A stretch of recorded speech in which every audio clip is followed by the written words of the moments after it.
Story 1. James Brown was the headliner one night at a festival in the early 2000s. He appeared intoxicated and kept repeating the same lines. He introduced the band at least 5 times, then lay down on the stage and did not sing for a while. It was a terrible concert but made for funny memories. Story 2. I love to tell this one on Reddit. I went to see Lightnin' Hopkins out in a field on a flatbed trailer outside Fort Worth in 1971. He was so drunk he played 3 songs, 2 of which were the same. Story 3. Sir Mix-a-Lot. The opening act warned us it would be terrible, and they were right. Story 4. Oasis, early 2000s. They clearly hated each other, played 6 songs, and left the stage after 40 minutes. Edited for typos. Wow, so many of us out there, laughing out loud. Story 5. At an Aerosmith concert around 2014, Steven Tyler repeatedly forgot the words and called our city 5 different incorrect names. Story 6. Marilyn Manson was so drugged out he staggered across the stage, butchered his lyrics, and sometimes sat and made weird guttural noises into the microphone. Edited to add. Since many people asked, I did a quick Google search. I was at the show in 2012. It was the Twins of Evil tour. Story 7. This will age me, but sometime in the early 1990s I was a huge Guns N' Roses fan and they were touring with Metallica. I ditched my prom to go in full glam with my date, and Guns N' Roses was very late to take the stage. When they finally came out, Axl Rose threw a fit and their set ended very quickly. Metallica, on the other hand, delivered an incredible performance, probably to make it up to the fans. I had been indifferent to Metallica before, but I became a huge fan afterward. I still cannot believe the adult temper tantrum that thousands of fans witnessed that night from a musician they had paid a lot of money to see. Story 8. I went to see Soulja Boy a couple of years ago because it was 2 tickets for $15 each, $30 total, and I expected it to be funny. Soulja himself was fine, as were the second and third openers, some local no-name rappers. The first opener, however, was another story. This is what I wrote at the time. I've seen over 1,200 artists live, and few stuck out as much as this for high levels of suck. I saw a buy one, get one deal for a Soulja Boy concert, which made it 2 tickets for about $30, and I took it. The Soulja Boy part was what you'd expect. The openers were not publicly listed before the show, so imagine my shock when the first performers I saw on stage were not even human but 2 holograms of non-fungible token apes. When they came on, they moved in the same looping graphics interchange format image for about 45 minutes, and bass-heavy club mixes of top 40 songs from this millennium blared. It was soulless, poorly mixed, poorly sequenced, and just plain bad. Once the torture was over and the images stopped looping, I started screaming, "Thank God, that was horrible," and variations repeatedly. Even a bad band on stage that I think is truly awful usually has a certain charm. Seeing a fellow human get up on stage and pour out their soul through their songs is admirable to me. There is a clear human element I can usually feel in a sincere performance, even if the music is not for me. I have seen bands that were probably less technically proficient than those non-fungible token apes, but none filled me with such a sense of disdain and woe. Story 9. The Brian Jonestown Massacre. Holy shit, what a fucking epic disaster that was. It was like the worst train wreck you had never been able to look away from. At one point his whole band left the stage. He started playing their instruments and claimed he could play better than any of them. He rolled a joint on stage, went to the bar, and brought liquor back to make his own drink on stage. It was 3 hours of what the fuck am I doing here? And it was a Monday night. Story 10. I have worked in a concert venue for about 20 years and have seen almost every act at least once. The Black Eyed Peas were atrocious, as if the truck carrying their auto-tune equipment got lost on the way. They were tone deaf. Story 11. I went to a festival concert organized by our local rock radio station in the late 1990s. Most of the concert was great. Many acts were excellent, including Collective Soul and Lenny Kravitz. Smash Mouth, one of the acts that day, sounded terrible, and the audience seemed shocked by how much worse they were live compared to their studio recordings. Story 12. Alien Ant Farm played Smooth Criminal about 4 times, and the whole show was awful. Story 13. Bob Dylan in 2014. I love him, but unfortunately he sounded like the Cookie Monster. I cannot imagine it has improved. Story 14. In the 1990s in Austin, Sixpence None, the Richards lead singer, had a meltdown and ran off stage during the song Kiss Me. Story 15. Joe Cocker was so drunk that he could barely perform and vomited on stage during a song. Story 16. I loved Rihanna until the concert. I wish I had never gone. She lip-synced the entire performance. We were upset to have attended a pre-recorded concert. Story 17. They were not the headliner, but 30 Seconds to Mars was awful. They were nearly booed off the stage. They were the act before Linkin Park, and all I remember is their singer kept talking instead of playing a song. At one point he asked the crowd to cheer louder before they started the next song, and he was either ignored or booed. I am not sure what happened, whether he was drunk or on drugs, but this was the only bad performance I have seen by a professional band. Story 18. Nelly was almost 2 hours late. He appeared for about 30 minutes and barely performed his songs, doing a lot of ad-libbing over the backing track. There was also speculation afterward that it was not actually him on stage. Story 19. I was at that Jane's Addiction show in Boston where a man got so drunk he tried to fight the band, and they broke up. Perry Farrell sounded awful the whole night. It was more unpleasant than other noisy shows I have attended. Story 20.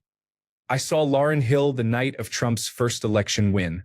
The Miseducation of Lauryn Hill has been one of my top 5 favorite albums of all time, and the way she sang every song was so different from the record. Her performance was terrible. She kept gesturing angrily to someone off stage, perhaps an audio technician.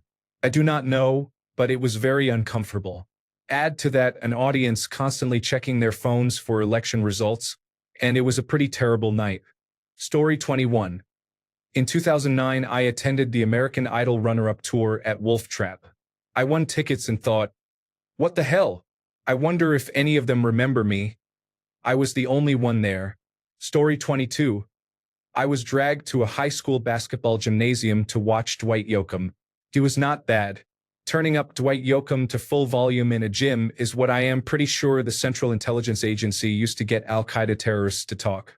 Story 23. I once saw a triple feature. Cheap Trick, Joan Jett, and Heart. Cheap Trick were poor and their audio mix was worse. Combine that with 70-year-old men singing about sleeping with young women, and it was not the vibe for the evening. Joan Jett was quite good, and Heart was phenomenal. Heart brought out John Bonham's son, Jason Bonham, to play drums for the last half hour of their set, so they could do Led Zeppelin covers. I do not think Robert Plant's vocal intensity has held up over the years, but and Wilson's voice was as good as, or better than, Robert Plant's in his prime. Story 24. The worst act I have seen live is Buckcherry. I enjoyed their radio-length songs, but their live versions kept running on to the point that the song should have ended 5 minutes ago. Every other artist I have seen live has been good to great. Story 25. Someone got me Lil Xan tickets for my birthday, and it was the worst thing ever. Story 26. I was at one of Elliott Smith's last shows. He started and stopped several songs and kept saying he couldn't feel his hands. Addiction sucks. Story 27. Jerry Lee Lewis was 3 hours late and so drunk he could barely stay on the piano bench. He played 3 songs, slurred his way through them, then got up and walked off the stage. Story 28. I saw Ryan Adams a few months ago. The music was great, but there was only about an hour of it in a 3-hour show. He was incredibly annoying, and it was obvious why he was cancelled. Story 29. Oasis, very early 2000s. They stood there and joylessly played their songs. They barely spoke, except to heckle the audience for being too excited, if I recall correctly. Maybe someone tried to crowd surf. At one point they shouted that it was a fucking rock show, not a circus. Travis opened for them and brought 10 times more energy. It was all downhill from there. Many people, including us, left during the encore. We left as Travis fans. Story 30. Kanye in the early 2000s. He was booked for a local festival in North Carolina when he was starting to break out after the release of The College Dropout. He had booked the gig before the album was released. He showed up almost 2 hours late, and once on stage he stopped the show several times to yell at the lighting technician. I left after the second time he stopped the show. It was the worst concert experience I have ever endured. A close second. Lil Wayne was supposed to do a small show in our town. He sold a lot of tickets, arrived by bus, stayed backstage, had several small-time rappers perform and anti-drug speakers present, but never came out. He took everyone's money and left. That also sucked. Forget both of them. Story 31. Honestly, the worst show I ever saw was Sublime. It was their last performance. The singer was visibly intoxicated, and he overdosed the next day. Story 32. Cake. The first two-thirds of the show were delayed by weather, and they only had an hour left once the thunder stopped. It was not their fault. Instead of playing the entire remaining hour, McRae spent half the time doing a bit about a bonsai tree with the audience. If this is normally part of your act, fine, but have a little situational awareness. Story 33. Disc jockey Khaled. If I wanted to watch a guy sweat 5 liters in 30 minutes, I would just watch Pornhub. Story 34. Modest Mouse were intoxicated. Isaac Brock frequently flubbed the lyrics and often shouted into the microphone. Story 35. Meat Loaf's show at Rocktails and Cocktails in Las Vegas in 2013. His backup singer performed most of the songs. He mostly huffed and puffed his way across the stage and displayed photos on a big screen. When he did sing, he hit maybe 20% of the notes. It was sad. I have never been a huge fan, but he embarrassed himself. Only die-hard fans liked the show, and their reviews made excuse after excuse or qualified their praise as being for a man his age. Story 36. Mudvayne opened for Rob Zombie and Ozzy Osbourne. Each member seemed to play a different song. Nothing sounded together. It was brutally bad. Story 37. I saw the Goo Goo Dolls a few years ago. They were kind of old and did not have much energy, but the show was fine. One of the other band members wanted his turn to sing, so I called him Pink Hair Guy. He sang as if he smoked 2 packs a day, and the crowd hated him. Nothing killed my concert excitement faster than him. They let him sing their most popular song, Iris, and I left in the middle of the song. Story 38. MF Doom and Mos Def. The show was scheduled to start at 8 p.m. The local opener played, but Mos Def did not make it across the border. Doom did not show up until 1 a.m. It was too late. We had already left half an hour earlier, since we had been standing around listening to a disc jockey for 4 hours at that point. Because Doom eventually showed up and played, we did not get a refund. It was the worst. Story 39. Metallica and Guns N' Roses, with Faith No More, performed at Montreal's Olympic Stadium in August 1992. It was the concert where James Hetfield was burned by pyrotechnics and Axl Rose developed laryngitis and left after just 6 songs, leading to a small riot. I was only 17 and had a long commute home, so I left before things got too rowdy. Story 40. My old band was called Set on Edge. I am not kidding. We replaced Sixpence None the Richer at the very last minute because their entire band caught pneumonia. The show was outdoors in an enormous barn in late October near Chicago, so it was extremely cold. There were more than 3,000 people there, and we could not keep our instruments in tune or feel our fingers for the whole set. I have video proof. After we stepped off stage, the 4 of us cried. That was a bad show. Story 41. I saw Deep Purple once, and the singer didn't realize his microphone was off for half the set. Story 42. Joji seemed to have too much anxiety to perform live. Combined with his halfway pandering to fans who wanted Filthy Frank, the result was a very weird and confusing show. He was focused for slow dancing in the dark, and that performance was incredible. The rest of the show included him leaving the stage while a sound of someone urinating played for 4 minutes, playing Super Smash Bros. With one of his opening acts who supplied poor ad-libs for Joji, and other cringeworthy jokes and segments. Kenny Beats performed a disc jockey set beforehand, which was excellent and something I had been excited to see. Story 43. At my elementary school band concert, I was in the band. We played poorly. Story 44. Long ago, in 1984, I went to see Elton John. He was clearly not happy to be there or to perform. There was no interaction with the audience. He came on stage, sang his songs, and left. No greetings, no eye contact, no smiles. He seemed miserable and showed no charisma or acknowledgement. I might as well have listened to him at home. Story 45. Meat Loaf in Las Vegas in 2014. I swear the interlude of Paradise by the Dashboard Light lasted about 15 minutes of nonsense. Complete oral gibberish. My mom, who had been a pretty big Meat Loaf fan to that point, leaned over to ask if I thought we were being pranked. Story 46. Edit.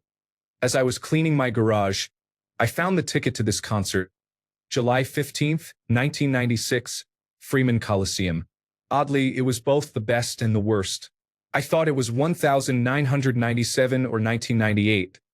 White Zombie opened for Pantera at the Freeman Coliseum. I think that's almost 30 years ago. This was just after Phil had overdosed. Anyway, White Zombie was terrible. The sound and the vocals were poor, but the stage show was cool. It looked like a pirate ship with a lot of props and lighting. Then Pantera came on. A wall of speakers and white lights. That's it. The sound and the vocals were better live than on any compact disc I had heard. They blew me away. I was a huge White Zombie fan, so it was a big letdown for me. Story 47, bad in a good way, maybe. I saw Weird Al with my stepdad at a seated performance. He told the crowd that he had found a list of all his songs ranked from worst to best and decided to perform the worst ones. He only performed a bit of his big hits as a polka at the end. It was very different from the previous concert I had seen when I was little, which went all out with full costume changes to reenact the music videos, yet it was strangely on brand for him. Story 48. Queens of the Stone Age, Wisconsin, around 2019. An outdoor show at a soccer field was fine, but the lead singer appeared intoxicated and the performance declined. He talked about partying there decades ago, then walked off the stage after a relatively short set. Everyone expected an encore, but the lights came on, the crew broke down the set, and it was over. Just meh and a kind of crappy experience. Story 49. I saw Lana Del Rey in 2014. She was an absolutely awful performer, yet the crowd was feral, shoving and fighting to get to the front. I have no idea why. Story 50. At a festival, Die Antwoord sounded like Babies on Fire. Story 51. Avril Lavigne seemed unenthusiastic and the performance was boring to watch. She does not have a strong stage presence. Story 52. It was the late 2000s when Journey put out a few new albums. They played only the new material for the entire show and saved their hits for the encore. It was boring. The band was not engaging, and it was about 95 degrees with a thunderstorm brewing. All in all, a pretty miserable experience. Story 53. Bob Dylan. He played all his hits in big band style. Awful. Story 54. Years ago, I went to see an Avenged Sevenfold concert that on paper had a very stacked lineup. Black Veil Brides were the openers, and I honestly wasn't a fan of them before, but they sounded exactly like their recordings, really impressive. Next up, Asking Alexandria. I had been very excited for them, but they were awful. The lead singer was completely drunk and asked a couple of times if he should expose himself, which was met with either a resounding no or an awkward silence. They ended up getting rid of the singer, as far as I heard. Hollywood Undead went on next and were stunningly good. Avenged Sevenfold were amazing and put on a very strong production. Story 55. I went to see Snoop Dogg in the early 2000s in Dallas. He was an hour late, then brought out Three Little Women and said, "Listen to my bitches rap."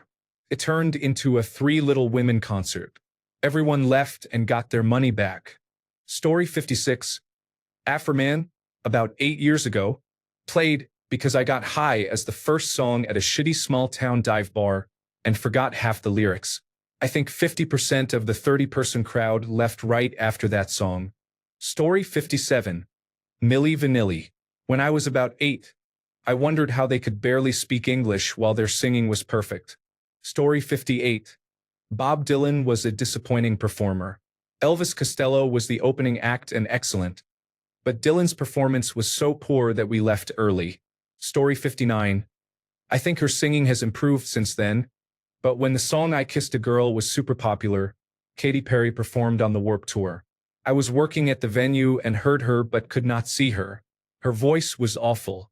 I later saw her perform on Total Request Live, and it was just as bad. Story 60. Okay, it was only half bad. I saw Counting Crows and Matchbox 20. Counting Crows went on first, and my God, were they not good at all. They also refused to play Mr. Jones. Matchbox 20 made up for it. Rob Thomas is the real deal live. Story 61. Ghostface Killah was billed with Del the Funky Homo Sapien and Bad Bad Not Good, but Ghostface Killah never showed up. The worst part was that the promoters kept announcing he was still coming and that he would arrive in 30 minutes. Del may not have been there, but Bad Bad Not Good was on the bill and played their original material to fill the time. Story 62. I have four that stand out. Puddle of Mud. Sounded fine but had absolutely zero energy on stage. Literally no one moved from their initial spot. Busta Rhymes. He showed up late and expected the crowd to sing his songs for him. Marshall Tucker Band. The lead singer should have retired about 10 years before the concert. He did not sound decent. Counting Crows. I agree with him politically, but I paid to hear the songs, not to listen to long rants between songs. Story 63. We went to a Sean Colvin concert after a 2-year delay because of the coronavirus disease 2019 pandemic. She did not play Sunny Came Home, her only hit. At the end of the show, people just stood there. Story 64. The group Boston performed, but their equipment was not working properly. The microphones made everything unintelligible. You could not even understand the song More Than a Feeling. Story 65. Smashing Pumpkins in the late 1990s were not bad, but the worst of the concerts I have seen. Pearl Jam in 1995 was the best for me, and I enjoyed Bon Jovi in 1993, even though I had to be dragged there.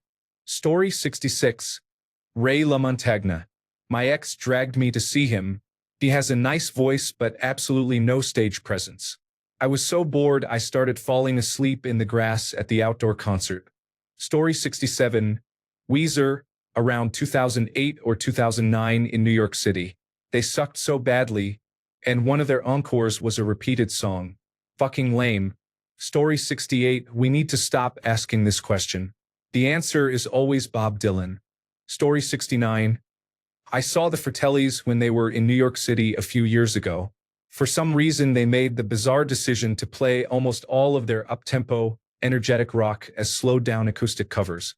John Fratelli also spoke in a southern twang, which was wild because I kept thinking that he was Scottish. The only song I remember being played normally was their closer, Chelsea Dagger. Story 70. A Journey tribute band named Arrival forgot the lyrics to Don't Stop Believin' Da. Story 71. This was billed as an anniversary show for a large countercultural happening that had packed the hall decades earlier. The organizer was an artsy eccentric who did not live in most people's world, and it had been promoted only sporadically. When we arrived, there were perhaps 200 people in the Royal Albert Hall. It was a mix of spoken word and music. One of the spoken word performers had once been engaging but had been ravaged by life successes and was visibly intoxicated. Everyone else performed for 10 or 20 minutes. Pete Townsend had a longer set at the end. The man, however, mumbled on for half an hour, and by the end I wanted to pull my own head off. A very strange day. Story 72. Lil Dicky was at a festival 10 years ago. He came on stage very late and was completely intoxicated, screaming into the microphone. Story 73. Rise Against were not bad. The venue was awful and had poor acoustics, so the sound bounced off the walls and created a drone. I could barely hear Tim sing. Story 74. I saw Boys II Men in 1995. They were on stage for about an hour and completely dialed it in. Ugh, so disappointing, especially as a poor student who paid for those tickets. Funny story. Montel Jordan was the opener. He played This Is How We Do It 3 times in 30 minutes. Story 75. In 1997, I saw the Beach Boys with America as the opening act. America was great. The Beach Boys were deep in their Kokomo era, and it was painful. They closed the show with that song. I was laughing out loud. Story 76. Back in 1999 to 2000, I went to a Red Hot Chili Peppers concert. They were terrible. Anthony Kiedis never got off his stool. And even Flea just stood there for the most boring set I have ever seen. On the upside, the opener was the Foo Fighters in their early days, and Dave Grohl had the crowd in the palm of his hand. They have become pretty vanilla since then, but that show was pretty badass. Story 77. Grimes opened for Florence and the Machine at the Barclays Center around 2018. We had no idea who she was at the time. She performed one song, then had a meltdown. She cried hysterically, spoke about something that had happened to her earlier that day, and ran off stage. Years later, when the controversy involving Elon Musk appeared in the news, my husband asked if she was the woman who had cried and run off and whether she had children with Elon Musk. Florence absolutely brought the house down. Story 78. At a Coldplay concert, I went with a woman from work and the camera operator zoomed in on us. I wanted a quiet moment, and now my wife has left me. Story 79. Taking Back Sunday felt almost like a parody of the actual band. Story 80. Steve Winwood. His opening act was his daughter. She was not good. He played 2 songs in an extended jam session that lasted 2 hours. Felt like he was practicing in his garage. Terrible. Story 81. Trapped. This was before I knew the lead singer was Bats Hit Crazy. Regardless, you'd think professional musicians would be able to tell the bass was turned up way too much. All you could hear was a loud, continuous bass thump. Blame the sound techs all you want, you should be able to tell. It wasn't the venue at all. Saving Abel, Alien Ant Farm, and Saliva were all really good. Story 82. Aerosmith in the late 1980s. It was really awful. Hey, we are gonna film a music video, so bring the energy, everybody. Yay! Big song, pyrotechnics, and so on. Then it became really awful again. Story 83. The Beach Boys about 15 years ago. Their music is fun, but it does not work as well coming from a group of older men who are clearly feeling their age, unlike members of other bands the same age who may look older but do not seem to feel it. Story 84. I saw Drake at a concert in 2012. My girlfriend wanted to go. He did not perform a full song and spent the entire time on his phone. I almost got into a fight because I accidentally stepped on a guy's shoe. Story 85. Neutral Milk Hotel. I really enjoy the band and never imagined I would get to see them live. My expectations may have been high, but there was a strange mood in the air. It seemed as if they did not want to be there and were only in it for the money. Story 86. Hall & Oates for sure. They were horrible and I had been really looking forward to them. Lauryn Hill too. She sang like she simply did not care anymore. That was the only concert where I walked out mid-show. Story 87. I will preface this by saying it was a corporate party and not a concert just for fans. But I was unimpressed by Dua Lipa. The stage had only her and her dancers. I was not sure where the instrumentalists were or whether it was entirely pre-recorded. Story 88. Lupe Fiasco played a show just days before a new album was released. His opening acts did not finish until about an hour after the scheduled start time. He performed a handful of new songs that few people knew, and then the venue told him he had only 10 minutes left, so he sang only the choruses of several of his biggest songs. Realizing how poor the set had been, as he left the stage he told the audience to save their ticket stubs so they could get free admission to his next show in town. I never checked whether that was true because I was not going to waste my time at another one of his shows. Story 89. I am sad to say this about A Perfect Circle. I was really excited to see them, but the performance was very low energy. Story 90. Faith No More opened for Robert Plant at the St. Joseph Civic Arena on the Manic Nirvana tour. Robert Plant is a total legend. Faith No More sounded like being screamed at through a blown speaker at a Taco Bell drive-thru. Story 91. Morrissey with fucking Interpol as the opener. Portland, 2018. I had earplugs pushed in so far that my fingers touched. I've had tinnitus ever since. If we have smoking ordinances, I don't know why we don't have decibel ordinances. Story 92. I saw Milky Chance at a music festival and enjoyed their hits, but it was the worst show I have been to. The German accent was much stronger live than on the studio recording and it did not work for me. Story 93. I went to see Sixpence None the Richer on a very cold October night. The entire band caught pneumonia and was replaced by a different group. I decided to see the replacement, a band I think was called Sit on Edge. We were seated in an extremely cold barn, and the replacement band was awful. All 3,000 of us endured their out-of-tune instruments that sounded like a herd of elephants in a washing machine. If you were close enough, you could see tears welling in the band members' eyes. I do not recommend them. Story 94. Childish Gambino at Bonnaroo in 2015. I was so hyped to see him, and it was the worst concert I have ever seen live. I remember it so clearly to this day. Story 95. Third Eye Blind. Who knew they had 3 hours of songs I don't want to hear? Story 96. Whitney Houston near the end. I am still glad I saw her live and still see her as an icon, but holy shit, having her say "Here is my brother" to sing for a while she went off stage for a bump was not what I paid for. How to insult even your die-hard fans who wanted to see you succeed. Story 97. I am currently at an Alex G concert with my daughter, and this performer cannot sing for shit. He sounds like Kermit the Frog singing at the end of the Muppet Christmas Carol. Story 98. Finger 11 were drunk the entire time. Their guitars were unplugged, and they were clearly lip-syncing.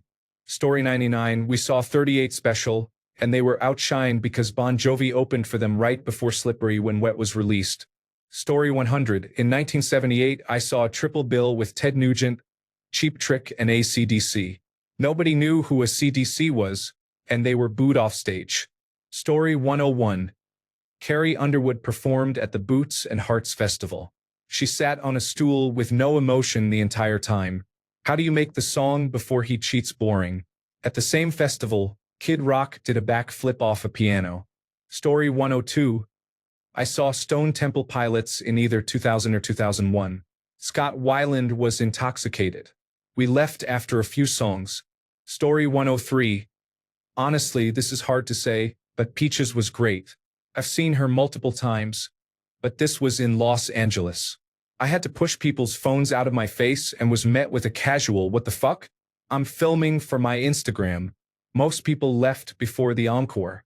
The crowd was classic Los Angeles dog water. People only there for one song for TikTok or Instagram. Peaches was clearly disappointed in the crowd, which made the performance worse. Story 104. Fastway was the middle of 3 bands playing at the same venue. The first band got everyone hyped up and into the show. Fastway killed the groove. The guitarist looked as if he were having an overdose or a stroke, with his mouth hanging slack open all night. The third band won the crowd back. This was 1984. The first band was Mama's Boys and the third band was Rat at the height of their powers. Story 105. Disturbed was so bad that even Godsmack spoke badly about them before they went on. I almost walked out. It was so bad, but I needed to see how bad it would get. Story 106. Smashing Pumpkins. They barely spoke between songs, seemed uninterested, and left without saying anything at the end. Story 107. Imagine Dragons. The only redeeming moment was Macklemore opening for them. I saw them in 2017, and that show was way better than this one. The lead singer looked dead inside, as if he was just there for a paycheck. Story 108. Billy Corgan's Swan. I left after the third song. It was terrible. I love the Pumpkins, though, and have seen them live a few times. They were awesome. Story 109. Eddie Money had just gotten out of rehabilitation. He told us several times between songs. Story 110. Van Halen's 2004 show in Las Vegas was terrible. Eddie Van Halen's guitar solo was so long and boring that he lay down on the floor with his hair hanging in front of his face and simply played something intended to be the solo. It did not make sense and he forgot when to stop. Story 111. In 2018, the Pixies opened for Weezer, who were great, but they were rough. Thanks a bunch for sticking around till the end of the video. Remember to subscribe, and until next time, stay awesome and goodbye.